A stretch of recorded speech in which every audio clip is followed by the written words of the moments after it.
നമസ്കാർ, ഞാനൊരു രാഷ്ട്രീയ കുടുംബത്തിലാണ് ജനിച്ചത്. ഞാൻ ചെറിയ കുട്ടിയായിരുന്നപ്പോൾ 1980-കളിൽ പ്രിയങ്കയും ഞാനും വീട്ടിൽ പശയുണ്ടാക്കുമായിരുന്നു. രാത്രി പോസ്റ്റർ ഒട്ടിക്കാൻ പോകുമായിരുന്നു. തെരഞ്ഞെടുപ്പ് എന്താണെന്ന് എനിക്കറിയാം. 20 വയസ്സ് മുതൽ ഞാൻ തെരഞ്ഞെടുപ്പിൽ മത്സരിച്ചു കൊണ്ടിരിക്കുന്നുണ്ട്.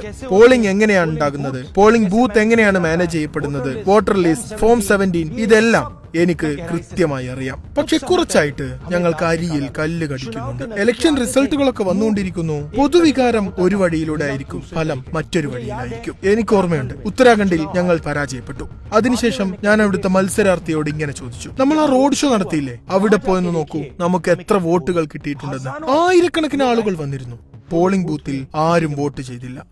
അസംഭവ്യമായിരുന്നു. ഇങ്ങനെ സംഭവിക്കാനേ പാടില്ലായിരുന്നു. അതിനുശേഷം ഛത്തീസ്ഗഡ് മധ്യപ്രദേശ് റിസൾട്ട് ഞങ്ങൾക്ക് തോന്നി എന്തൊക്കെയോ പിശകുകൾ സംഭവിച്ചുകൊണ്ടിരിക്കുന്നുണ്ട്. 2018-ൽ മധ്യപ്രദേശിൽ തെരഞ്ഞെടുപ്പുണ്ടാകുന്നു. ഞങ്ങൾ ജയിക്കുന്നു. ഞങ്ങളുടെ സർക്കാരിനെ മോഷ്ടിക്കപ്പെട്ടു. 2023-ൽ തെരഞ്ഞെടുപ്പ് നടന്നു. ഞാൻ എന്റെ കണ്ണുകൾ കൊണ്ട് ഭാരത് ജോഡോ യാത്രയിൽ കണ്ടിരുന്നു. ഭരണവിരുദ്ധ വികാരമുണ്ടായിരുന്നു. അവിടെ കിട്ടിയത് വെറും 65 സീറ്റ്. ഇംപോസിബിൾ, ഹോ ഹി നഹീ സക്താ. അതിനുശേഷം മഹാരാഷ്ട്രയിലാണ് ഞങ്ങൾക്ക് ആദ്യമായി തെളിവുകൾ കിട്ടുന്നത്. നിയമസഭക്കും ലോക്സഭക്കും ഇടയിൽ ഒരു മാജിക് എന്നോണം പുതിയ വോട്ടർമാരുണ്ടായി. എവിടെയൊക്കെ ഈ പുതിയ വോട്ടർമാർ വോട്ട് ചെയ്തോ അവിടെയെല്ലാം വോട്ട് BJPക്ക് പോയി. മഹാരാഷ്ട്ര തെരഞ്ഞെടുപ്പിൽ ഞങ്ങൾക്ക് സംശയം തോന്നിയപ്പോൾ ഞങ്ങളുടെ മുന്നണിയിലെ എല്ലാ നേതാക്കളും ചേർന്ന് പ്രസ് കോൺഫറൻസ് നടത്തി. ഞങ്ങൾ തെരഞ്ഞെടുപ്പ് കമ്മീഷനോട് പറഞ്ഞു, ഞങ്ങൾക്ക് വോട്ടർ പട്ടിക തരൂ, വീഡിയോ റെക്കോർഡിംഗുകൾ തരൂ. തെരഞ്ഞെടുപ്പ് കമ്മീഷൻ നിരസിച്ചു. ഞങ്ങൾക്ക് വോട്ടർ പട്ടികയും നൽകിയില്ല, ഞങ്ങൾക്ക് വീഡിയോ റെക്കോർഡിംഗും നൽകിയില്ല. എന്തുകൊണ്ട് തരുന്നില്ല? എന്താണ് ഇതിന് കാരണം? ഞങ്ങളുടെ മനസ്സിൽ ചില ചോദ്യങ്ങൾ ഉയർന്നു. എന്താ തെരഞ്ഞെടുപ്പ് കമ്മീഷൻ BJPയെ സഹായിച്ചുകൊണ്ടിരിക്കുകയാണോ? എന്താ തെരഞ്ഞെടുപ്പ് കമ്മീഷൻ തന്നെ തെരഞ്ഞെടുപ്പിനെ അട്ടിമറിക്കുകയാണോ? അതിനുശേഷം ഞങ്ങളൊരു ടീമിനെ ഉണ്ടാക്കി. ഞങ്ങൾ അവരോട് പറഞ്ഞു, നിങ്ങൾ ചെന്ന് ഓരോ മണ്ഡലങ്ങളും ചെന്ന് പരിശോധിച്ചു നോക്കൂ, സത്യം കണ്ടെത്തൂ. എങ്ങനെയാണ് ഇവർ നമ്മളെ ചതിച്ചുകൊണ്ടിരിക്കുന്നത്?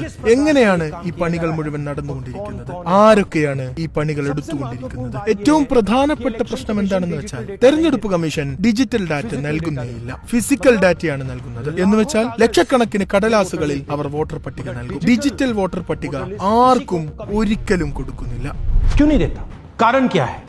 കാരണം എന്താന്ന് വെച്ചാൽ, അഥവാ ഡിജിറ്റൽ ഡാറ്റ നൽകിയാൽ തെരഞ്ഞെടുപ്പ് കമ്മീഷന്റെ സത്യാവസ്ഥ ഈ രാജ്യത്തിന് മനസ്സിലാകും. ഞങ്ങൾ ആ ടീമിനോട് പറഞ്ഞു, അവർക്ക് നിർദ്ദേശം നൽകി, നിങ്ങൾ ചെന്ന് പരിശോധിക്കൂ, നിങ്ങൾ ചെന്ന് 5-7 സീറ്റുകളിൽ ചെന്ന് അന്വേഷിക്കൂ, വിവരം നൽകൂ, അവിടെയൊക്കെ ചതി നടന്നിട്ടുണ്ടോ, അതെങ്ങനെയാണ് സംഭവിച്ചത്. ഞങ്ങളുടെ ടീം ഉടനടി മറുപടി നൽകി, 5-7 സീറ്റുകളിൽ ഈ പരിശോധന സാധിക്കില്ല. ഞാൻ അവരോട് ചോദിച്ചു, എന്തുകൊണ്ട് നിങ്ങൾക്ക് കഴിയില്ല? അവരാണ് കടലാസ് കെട്ടുകൾ കാണിച്ചു തന്നത്. ഇതൊരു ലോക്സഭാ മണ്ഡലത്തിലെ കടലാസ് കെട്ടുകളല്ല, ഇതൊരു നിയമസഭാ മണ്ഡലത്തിന്റെ കടലാസ് കെട്ടുകളാണ്. ഈ കടലാസുകളെ മുഴുവൻ മാനുവലി സോർട്ട് ചെയ്യേണ്ടതുണ്ട്. ഇതുവരെ നടന്ന മുഴുവൻ പണികൾ ഞങ്ങൾക്ക് 6 മാസം എടുക്കേണ്ടി വന്നു. ഈ 6 മാസം കൊണ്ട് വെറും ഒരു അസംബ്ലി സീറ്റിലാണ് പണിയെടുക്കാൻ കഴിഞ്ഞത്. എന്തുകൊണ്ട്? ഡിജിറ്റൽ ഡാറ്റ ഇവർ നൽകിയതേയില്ല. അഥവാ തെരഞ്ഞെടുപ്പ് കമ്മീഷൻ ഞങ്ങൾക്ക് ഡിജിറ്റൽ ഡാറ്റ നൽകിയിരുന്നുവെങ്കിൽ ഞങ്ങൾക്ക് ഈ പരിശോധന ഈ രാജ്യം മുഴുവൻ ഓരോ മണ്ഡലങ്ങളിലും 15 മിനിറ്റ് കൊണ്ട് ചെയ്ത് കാണിച്ചു കൊടുക്കാമായിരുന്നു. ഞങ്ങളുടെ അടുത്ത് പരിധിയില്ലാത്ത റിസോഴ്സുകളൊന്നുമില്ല. അതുകൊണ്ട് തന്നെ ഞങ്ങൾ ഈ റിസർച്ച് ഒരു ലോക്സഭയിലെ ഒരു നിയമസഭാ സീറ്റിൽ മാത്രമാണ് ചെയ്തത്. പക്ഷേ എനിക്ക് പൂർണ്ണ വിശ്വാസമുണ്ട്, ഇതുപോലുള്ള 100-ലധികം സീറ്റുകൾ ഈ രാജ്യത്തുണ്ട്. ആ സീറ്റുകളിലെല്ലാം ഇത് സംഭവിച്ചിട്ടുണ്ടാകും. ഓർത്തോളൂ, അഥവാ BJPക്ക് 10-15 സീറ്റ് കുറവാണ് ലഭിച്ചിരുന്നുവെങ്കിൽ ഇന്ന് നരേന്ദ്രമോദി പ്രധാനമന്ത്രിയാവില്ലായിരുന്നു, ഇന്ത്യ മുന്നണി സർക്കാർ രൂപീകരിക്കുമായിരുന്നു. ഞങ്ങളുടെ അന്വേഷണത്തിൽ 5 തരം അട്ടിമറിയാണ് കണ്ടെത്തിയത്. ഡ്യൂപ്ലിക്കേറ്റ് വോട്ടർ, അതിനർത്ഥം ഒരു വോട്ടറുടെ പേര് വോട്ടർ ലിസ്റ്റിൽ അനേകം സ്ഥലത്ത് വന്നിരിക്കുന്നു. ഫേക്ക് അഡ്രസ്, അതിനർത്ഥം അഡ്രസ് തന്നെയില്ല, അതല്ലെങ്കിൽ address number 0. Bulk voter in single address, അതായത് ഒരു ചെറിയ വീട്ടിൽ 40, 50, 60 ആളുകൾ താമസിച്ചുകൊണ്ടിരിക്കുന്നു. ഇൻവാലിഡ് ഫോട്ടോസ്, അല്ലെങ്കിൽ ഫോട്ടോ തന്നെയില്ല, അതല്ലെങ്കിൽ ചെറിയ ഫോട്ടോ, അത് കാണാനും കഴിയില്ല. ആരാണ്, ആരുടെ മുഖമാണ്, ഒന്നും അറിയാൻ സാധിക്കില്ല. Misuse of form 6. Form 6 first time വോട്ടർമാർക്കാണ് കൊടുക്കുന്നത്. അതിനർത്ഥം വയസ്സ് 18 അല്ലെങ്കിൽ 20 ഒക്കെ ആയ ആളുകൾ. പക്ഷേ വോട്ടർ പട്ടികയിൽ 90 വയസ്സുള്ളവരും ഫോം 6 ഉപയോഗിച്ചുകൊണ്ടിരിക്കുന്നു. തെരഞ്ഞെടുപ്പിൽ 6,50,000 വോട്ടർമാരുണ്ടായിരുന്നു. അതിൽ 1,00,000 പേരും വോട്ട് മോഷ്ടിക്കുന്നവരാണ്. ഞാൻ നിങ്ങൾക്ക് 5 ഉദാഹരണം നൽകുന്നു. ഇത് നോക്കൂ, ഗുർകിരത് സിംഗ് ധാങ്, ഇയാളുടെ പേര് 4 വ്യത്യസ്ത ബൂത്തുകളിൽ വന്നിട്ടുണ്ട്. ഇതെങ്ങനെയുണ്ടായി? ഇതെന്തുകൊണ്ട് സംഭവിച്ചു? മറ്റൊരു ഉദാഹരണം കൂടി നോക്കൂ. വിശാൽ സിംഗ്, വാരാണസിയിലെ വോട്ടർ പട്ടികയിലും ഇയാളുടെ പേരുണ്ട്. ബംഗളൂരുവിൽ 2 തവണയും വോട്ടർ പട്ടികയിൽ പേര് വന്നിരിക്കുന്നു. क्या ये എന്താ ഇയാൾ വാരാണസിയിലാണോ വോട്ട് ചെയ്യുന്നത്, അതല്ല ബാംഗ്ലൂരിലാണോ വോട്ട് ചെയ്യുന്നത്, അതോ രണ്ടിടത്തും ഇയാൾ വോട്ട് ചെയ്യുന്നുണ്ടോ? മറ്റൊരു ഉദാഹരണം കൂടി നോക്കൂ. House number 0. നിങ്ങൾ എപ്പോഴെങ്കിലും കേട്ടിട്ടുണ്ടോ ഹൗസ് നമ്പർ 0 എന്നത്? ഞങ്ങൾ ഇതുവരെ കേട്ടിട്ടില്ല. പക്ഷേ ബംഗളൂരുവിൽ ആയിരക്കണക്കിന് ഹൗസ് നമ്പർ 0 ആണ് വോട്ടർ പട്ടികയിൽ. ഹൗസ് നമ്പർ 35ന്റെ കഥ കേട്ടോളൂ. ചെറിയൊരു വീടാണത്. ഏറിപ്പോയാൽ 4 പേർക്ക് താമസിക്കാം. പക്ഷേ ഈ 35-ാം നമ്പർ വീട്ടിൽ 80 ആളുകൾ വോട്ടർ പട്ടികയിൽ രജിസ്റ്റേർഡ് ആണ്. ഇത് ARO എങ്ങനെയാണ് അപ്രൂവ് ചെയ്തത്? എന്തുകൊണ്ട് അപ്രൂവ് ചെയ്തു? ഞങ്ങൾക്ക് അറിയണം. ഇത് നോക്കൂ, വോട്ടർ പട്ടികയാണിത്. ഇവരുടെ ഫോട്ടോ നോക്കൂ. ഇതിൽ ഫോട്ടോ തന്നെ ഇല്ല, അല്ലെങ്കിൽ ചെറിയ ചെറിയ ഫോട്ടോകളാ. അത് കാണാനും പറ്റുന്നില്ല. ഈ വോട്ടർ ID വെച്ചിട്ടാണ് വോട്ട് ചെയ്തിട്ടുള്ളത്. ഇനി ഞാൻ നിങ്ങൾക്ക് ശകുൻ റാണിയുടെ കഥ പറഞ്ഞു തരാം. അവരിത്തവണ കന്നി വോട്ടർ ആയിരുന്നു. 70 വയസ്സാണ് അവർക്ക്. ആദ്യം ഒരു തവണ ഫോം 6 ഉപയോഗിച്ചു. കുറച്ചു മാസങ്ങൾക്ക് ശേഷം രണ്ടാമതും ഫോം 6 പ്രയോഗിച്ചു.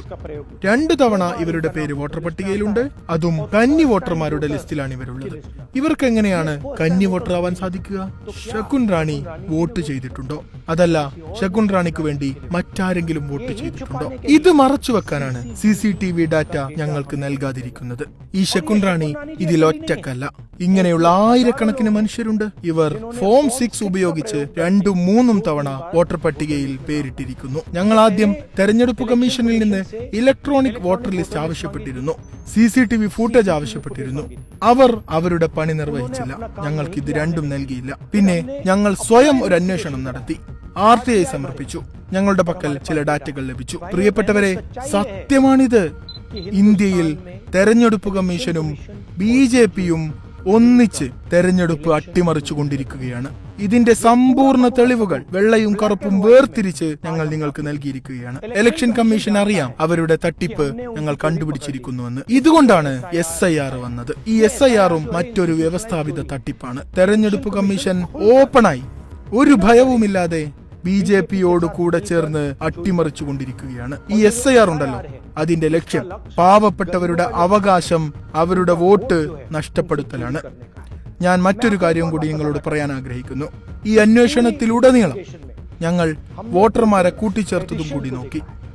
പക്ഷേ എത്രത്തോളം കൂട്ടിച്ചേർക്കൽ സംഭവിച്ചിട്ടുണ്ടോ അതിലേറെ ഡിലീഷനാണ് സംഭവിച്ചുകൊണ്ടിരിക്കുന്നത്. പേര് വെട്ടലാണ് സംഭവിച്ചിട്ടുള്ളത്. ഇത് വെറും ഞങ്ങൾ കണ്ടെത്തിയ ഒരു പ്രധാന വഴി മാത്രമാണ്.